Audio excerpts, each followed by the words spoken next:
A severed head can remain conscious for up to 30 seconds after decapitation. A grotesque final half-minute in which the eyes may blink, the lips attempt to speak, and awareness lingers as life fades. For Anne Boleyn, the second wife of Henry VIII and perhaps history's most iconic beheaded queen, this chilling possibility was merely one aspect of an execution that modern retellings often sanitize. The full truth of Anne's final moments reveals a form of psychological torment far more harrowing than a mere swing of the sword. Her death was a calculated political performance, intended to obliterate not only her life, but her legacy. Anne's execution serves as a stark reminder of Tudor England's brutal justice system, where death was not an end, but the culmination of deliberate, state-sponsored humiliation. While many history books briefly note her beheading for treason, the reality involved a slow, methodical, psychological dismantling, one so precise it could rival modern techniques of mental torture. Her death marked the final act in Henry VIII's ruthless campaign to eliminate a woman who had become too powerful. By May 19, 1536, Anne had already spent 17 days imprisoned in the Tower of London, the same place where 3 years earlier she had prepared for her coronation. Once crowned Queen of England at Westminster Abbey, Anne now found herself suspended in a cruel limbo. Her execution repeatedly delayed as Henry extended her torment. Rather than employ the standard English axe, the king summoned an expert swordsman from Calais, a gesture often romanticized as merciful, yet clearly designed to heighten the drama of her demise. In her final hours, Anne displayed an eerie calm, which eyewitnesses described as cheerful. Today, psychologists might interpret this as dissociation, a coping mechanism triggered by extreme trauma. She reportedly joked that she would become Queen sans tête, without a head, a grim display of gallows humor masking inner despair. Few historical accounts acknowledge the sheer terror she must have felt, knowing she was being destroyed by false accusations of adultery, incest, and conspiracy to murder the king. What makes Anne's execution particularly disturbing is not merely the act of beheading, but the systematic erasure of her identity. Henry VIII didn't just want Anne dead. He wanted her legacy voided, her daughter Elizabeth disinherited, her memory expunged. This was not an execution, but the conclusion of a campaign to convince the public that their queen had never deserved her crown. In the days leading up to her death, Anne was forced to endure a barrage of grotesque, fabricated allegations. Accusations so absurd they would be dismissed outright by any contemporary legal system. The morning of her execution dawned bright and unseasonably warm, a stark contrast to the grim events ahead. Tower records show that Anne spent her final night in prayer, requesting the sacrament at 2 a.m., kneeling in communion for hours. By sunrise, she had been awake for nearly a full day, physically and emotionally shattered. When the Tower's lieutenant came to escort her, she was reportedly laughing with her attendants, not from peace, but from psychological collapse. Her execution had been scheduled and rescheduled multiple times, a deliberate tactic to unnerve her. Finally, when told the hour had come, she was led through corridors once graced by her queenly procession. Now, guards surrounded her to prevent escape, and former courtiers watched with detached indifference. The scaffold on Tower Green stood only 3 feet high, far lower than the grand platforms shown in films. This design denied Anne the dignity of elevation, keeping her closer to the crowd who had gathered for the spectacle. Rather than solemnity, records describe a near carnival atmosphere, encouraged to send a clear message. No woman should rise above her station. Anne was allowed a final speech, not out of compassion, but tradition. Her carefully crafted words betrayed both her political savvy and her desperation. "Good Christian people, I am come hither to die.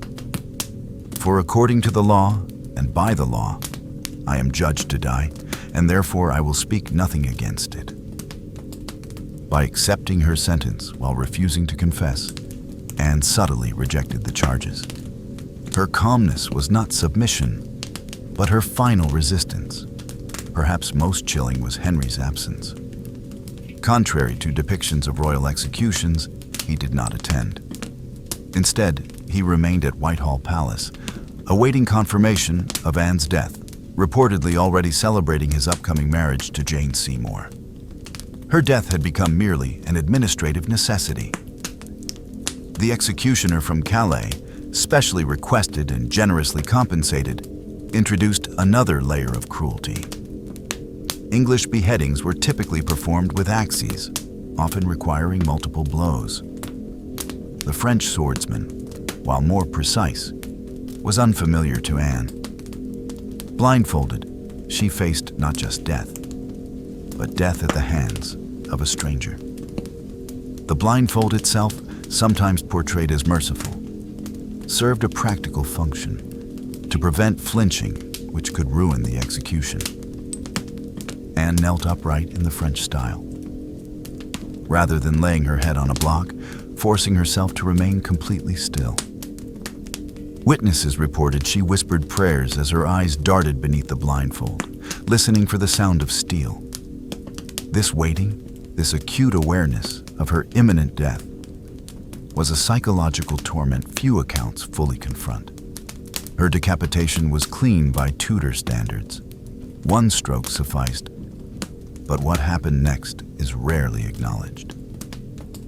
Witnesses claimed her eyes and lips continued to move for several seconds, a natural reaction caused by lingering oxygen in the brain. Some even suggested she continued praying. The scene was so horrific that some onlookers fainted. Others turned away in revulsion. No proper coffin had been arranged. Overwhelmed with grief, her ladies-in-waiting placed her remains in an arrow chest. This oversight revealed the utter disregard for her dignity. Even in death, she was treated as an inconvenience. Her burial was rushed, unmarked, and devoid of Christian rites. Her body was interred beneath the chapel floor, lost to history for centuries. Henry's efforts to erase Anne extended beyond her burial. Portraits were destroyed, her emblems scraped from walls, and her name rendered taboo at court. The act of execution was not the climax, but a midpoint in a larger campaign to erase her from collective memory. It took generations before historians could begin to reconstruct her life from the scraps left behind. Anne's death traumatized those forced to witness and participate. Her ladies had to collect and prepare her head for burial, terrified they too might be implicated. Some suffered nightmares for years. One entered a convent, unable to continue at court. The psychological damage reverberated long after the scaffold was taken down. Her daughter, Elizabeth, not yet 3 years old, was declared illegitimate and stripped of royal status. Her household was disbanded, and she was denied clothing and care befitting her station. Even the innocent child bore the brunt of the crown's vengeance. Modern portrayals often fail to capture the sensory assault of Tudor executions. The scaffold reeked of dried blood. Flies buzzed in the warm May air. The crowd's cheers, manipulated by the king's agents, created a cacophony meant to unnerve the condemned. Anne would have heard it all, approaching her death to a wall of noise and hatred. Though her final speech is often romanticized as dignified defiance, the historical reality was more complex. Anne praised the king, calling him a gentle and sovereign lord, not out of loyalty, but necessity. Even in death, she could not speak freely. Her words were measured, knowing that any defiance might harm those she left behind. The imported sword itself became a symbol of the performance. The executioner practiced beforehand to ensure a perfect strike. His professionalism turned Anne's death into a technical challenge. She wasn't merely executed. She was processed, her suffering converted into political theater. Contemporary accounts confirm that no English executioner would perform the deed. Not for moral reasons, but because the French method required training. The sword's unique weight and sharpness allowed for a swift, clean stroke. This emphasis on technique further underscores how her death was staged for maximum effect. Poet Thomas Wyatt, imprisoned at the Tower and forced to witness the scene, later wrote of the little neck that had so many jewels about it. His words capture the grotesque reduction of a queen to a lifeless object. Her head was held aloft, blood still flowing, as proof of justice served. Anne was buried hastily, her remains placed in a chapel with no marker. For centuries, no one knew where her body lay. Even in death, she was denied recognition. Henry's propaganda machine quickly rewrote the narrative. Poets who had once celebrated Anne now condemned her. Officials emphasized the king's mercy in providing a swordsman, twisting spectacle into benevolence. Perhaps most disturbing is how quickly Henry moved on. The day after her death, he became formally engaged. 2 weeks later, he married Jane Seymour. Anne had failed to bear a son and was discarded, her death reduced to a political solution. Anne's psychological torment began well before the scaffold. She was isolated, deprived of sleep, and subjected to false information and constant interrogation. Thomas Cromwell, the architect of her fall, employed tactics akin to modern psychological torture. By execution day, Anne was mentally and emotionally depleted. Security for her execution exceeded all precedent. The Tower garrison was doubled, guards stationed throughout. These measures weren't to prevent escape, but to ensure that no one could disrupt the performance. Even the timing, mid-morning instead of dawn, allowed for greater attendance. Church bells tolled the moment of death across London, amplifying the power of the state.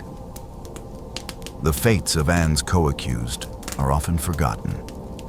5 men, including her brother George, were executed days earlier on similar false charges. Their deaths laid the groundwork for hers, ensuring the charges were proven before she reached the scaffold. It was a coordinated act of judicial murder. Even the memorial on Tower Green today likely marks the wrong spot. The scaffold stood elsewhere. This geographic confusion mirrors the historical distortion surrounding Anne's death. Popular versions present a noble end. The reality was psychological warfare, character assassination, and erasure. Anne Boleyn was not merely executed. She was methodically unmade, her identity shattered, her contributions erased, her legacy nearly destroyed. Her death stands as a warning about the power of narrative and the fragility of truth. It forces us to confront how completely reality can be rewritten by those in power. In the end, despite Henry's efforts, Anne's legacy endured. Her daughter would become England's greatest monarch. But Anne's final tragedy is this. It is her death, not her life, that history remembers most. In examining the full context of her execution, the calculated cruelty, the psychological torment, the destruction of reputation, we understand the extent to which state power can manipulate, erase, and redefine.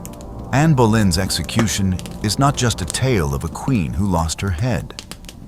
It is a study in political control, gendered violence, and historical revision.